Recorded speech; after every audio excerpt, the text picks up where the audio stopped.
So have you ever heard anyone say, I don't give up, I'm not a quitter, I'm loyal, all those types of things in regards to a toxic relationship? And it could be a toxic parent, could be a toxic partner, could be a toxic boss, could be all kinds of toxic people, right? Because they come in all kinds of ways. But we had a question within the group recently about someone's friend who said they are not a quitter. So they're not going to leave the toxic relationship because they are not a quitter, okay?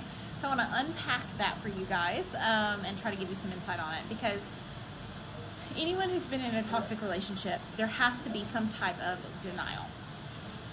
That happens, right? And even the term cognitive dissonance was brought up in the group recently, which, if you're not familiar with that term, it's trying to make the good pieces of someone and the bad pieces of someone come together. Because in a toxic relationship, typically you see like these good things, and it's like, oh, but they're so nice to other people. Oh, but they're so helpful at work. Oh, but they're so helpful to their parents. Oh, but they're whatever it is. Okay, so there's these good pieces of them, and then this other version of them. People describe it as things like the mask comes off. And we have to get a little bit closer. I think they're like doing, you can see the pretty beach behind me. Having my coffee here on the deck.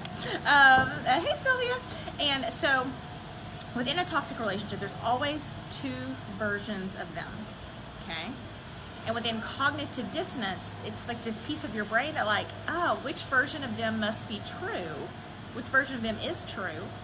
And if the good version of them is true, and I'm only seeing the bad version of them, then it must be my fault. Okay? That's where you get that cognitive dissonance. That's where it's easy for them to blame things on you. That's where you take responsibility for things that you shouldn't have to take responsibility for. So that's what's happening, okay?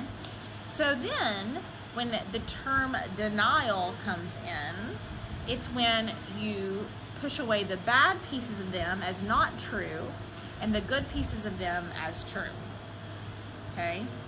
So you either blame it on yourself, or blame it on the day, or blame it on the alcohol, or blame it on stress at work, or blame it on anything other than they should get their crap together and change their behavior, okay? And when you have all these other things to blame it on, including yourself, it's easy to start making excuses like, oh, I'm not a quitter, I stand by my man, I'm a loyal daughter, whatever it is. I don't believe in divorce, whatever it is.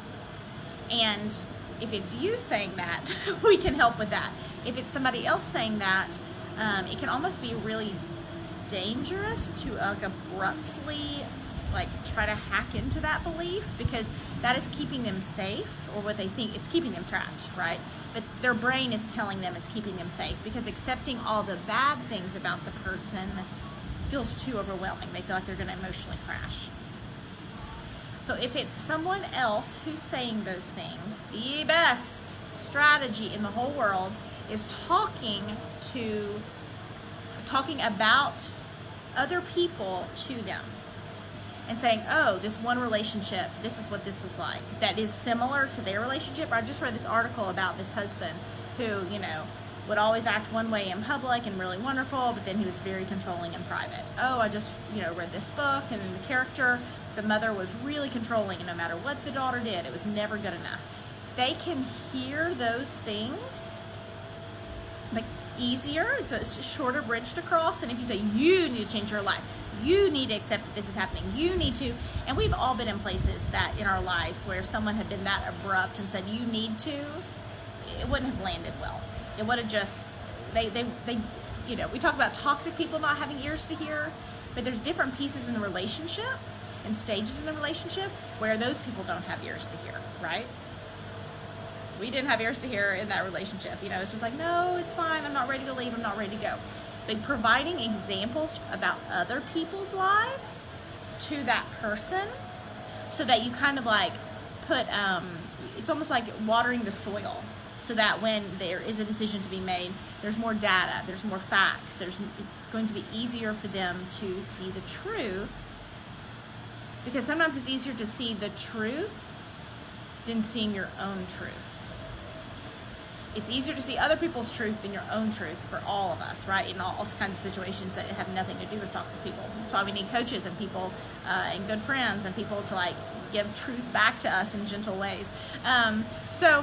But if you have a friend in that situation, use other people as examples so that it cracks open the door for them to see their own truth.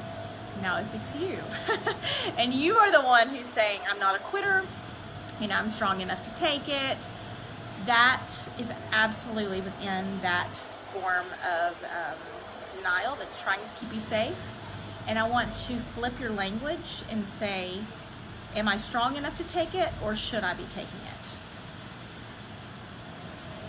Am I telling myself I'm not a quitter, or am I refusing to quit things that are bringing me harm?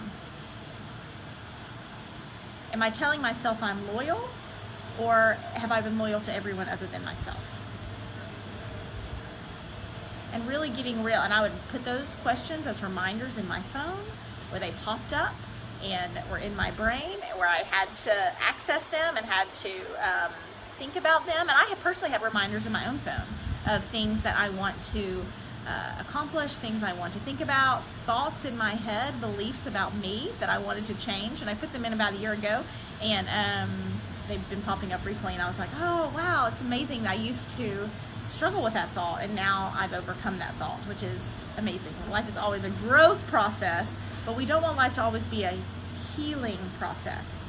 There's a lot of language out there about, oh, healing lasts forever, you'll always have the scars, all that sort of thing.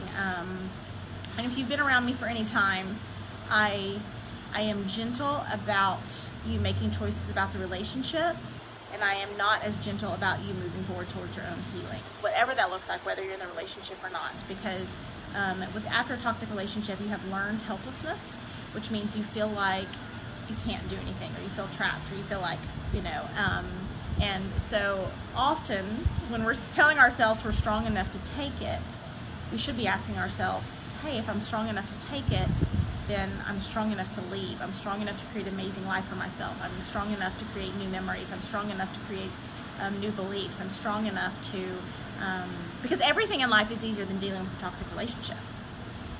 People are so scared to leave to create new lives for themselves, but I'm not saying it's easy. I'm just saying it's easy in comparison to trying to get a toxic person to change. That's not easy. That's impossible,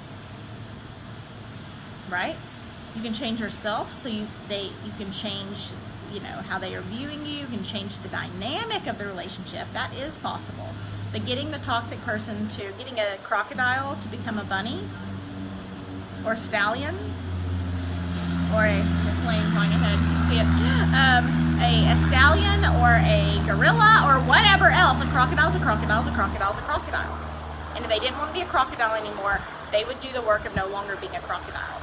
So you saying, I'm not a quitter, I'm going to go in every day and get mauled by that crocodile. I'm going to let him eat my hands. I'm going to let him eat my feet, because this is what love is.